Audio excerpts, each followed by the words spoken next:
Hi friends, very good morning. Welcome to Anu Academy. Very good morning, friends. Let us start today's class. Today's class in our channel, we are going to discuss fluid mechanics and hydraulic machines. Okay, so let us start today's class. Okay, today's class, I think definitely our classes will be very helpful for your AE preparation as well as Assistant Executive Engineering preparation conducted by APPSC as well as Telangana State Public Service Commission. Okay, so previous classes we have discussed many things related to, we have collected a lot of material for fluid mechanics and hydraulic machines, and today's class, the specialty of today's class is, in today's class we are going to discuss multiple choice questions related to this fluid mechanics and hydraulic machines, and we'll see the answers, how we can plot the exact answer for the asked question. Okay, so now let us start today's class. We'll start now. Okay, if you are having any doubts, you can post in the comments box. I will give you a reply. Okay, right. So these are the questions and answers are ready in front of you. Now we'll start discussing. Okay, right.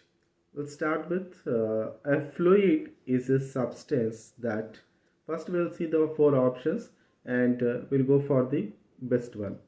A fluid is a substance that always expands until it fills any container, is practically incompressible, cannot remain at rest under action of any shear force, cannot be subjected to shear forces. So a fluid is a substance that, the correct one is, cannot remain at rest under action of any shear force.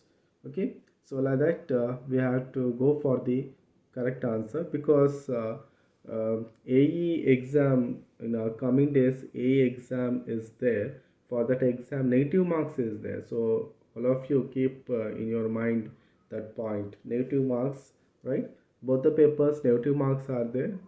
With that, you start proceeding. Okay, right, right. Next, Newton's law of viscosity relates pressure, velocity, and viscosity, shear stress, and rate of angular deformation in a fluid, shear stress, temperature, velocity, and viscosity, pressure, viscosity, and rate of angular deformation.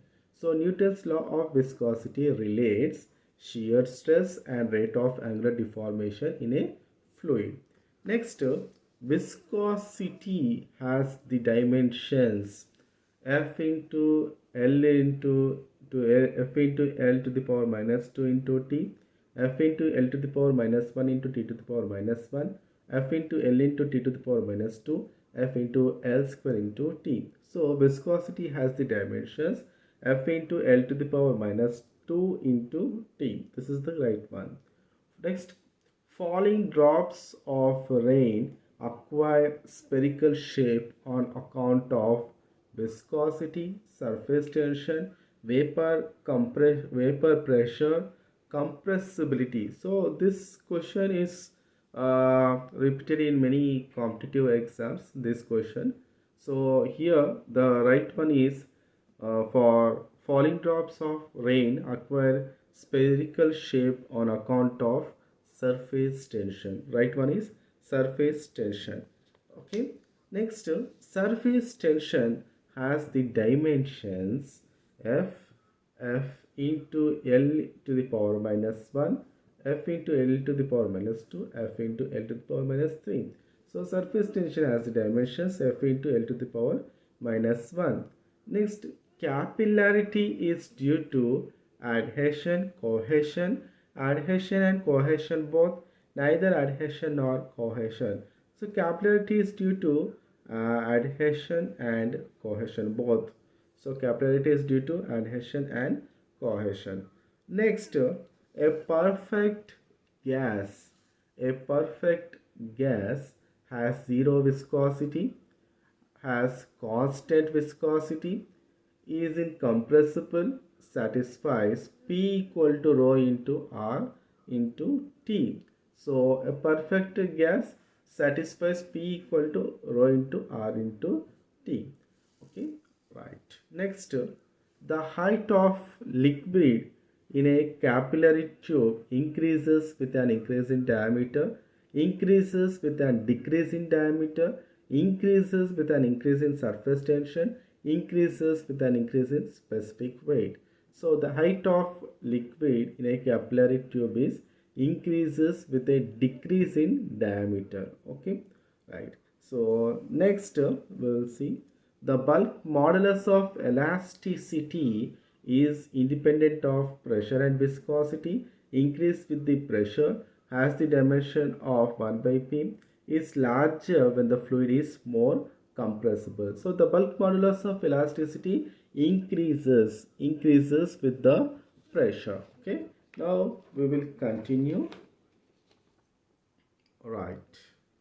Pressure at a point at a static mass of liquid depends upon the shape and size of bounding container, the depth below the free liquid surface, the specific weight of liquid and depth below the free liquid surface, the specific weight of liquid, depth below the free liquid surface, and the shape and size of the bounding container. Okay, so pressure at a point at a static mass of liquid depends upon the specific weight of liquid and depth below the free liquid surface. Okay, just things are very easy once just we have to understand the question. Okay, so once we understand the question, definitely we can go for the best one, right?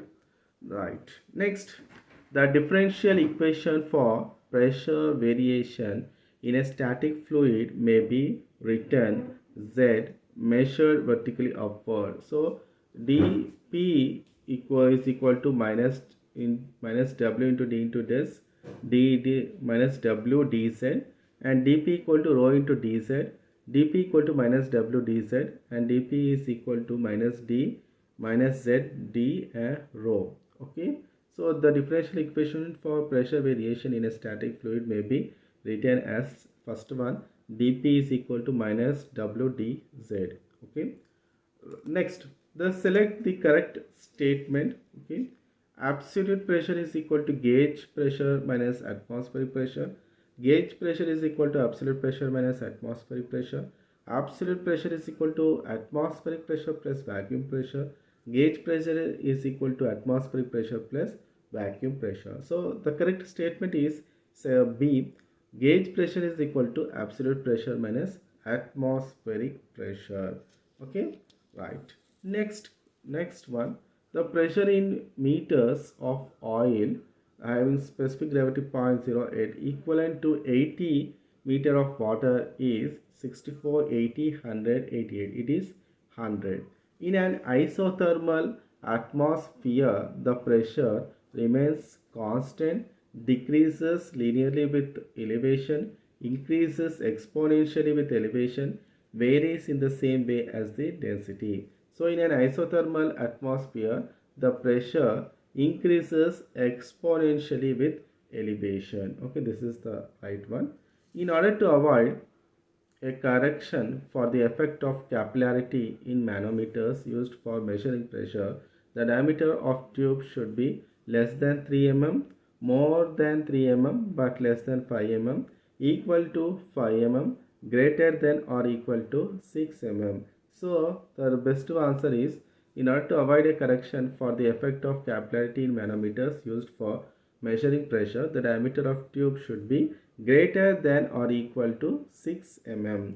Next one, the center of pressure for a plane surface immersed vertically in a static mass of liquid is always below the centroid of the area, always above the centroid of the area, always coincident with the centroid of the area, sometimes above and sometimes below the centroid of the area. So the center of pressure for a plane surface immersed vertically in a static mass of liquid is always below the centroid of the area. See, these type of questions, just we have some drawing, if we have some drawing in our mind, or just we put some rough drawing and based on that drawing, if we see the options, easily we can go for the right answer with a small amount of time. Okay, so that's all, friends, for today's class.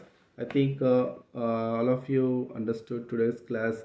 We have seen how we can get questions from fluid mechanics and hydraulic machines, how we can get the multiple choice options, and how we can select the best one. Okay, so I hope that all of you have understood today's class. If you have not subscribed our channel, please subscribe our channel. Please like and share our channel. Please discuss with your friends the class for going on in our channel. Thank you very much. Thank you for watching.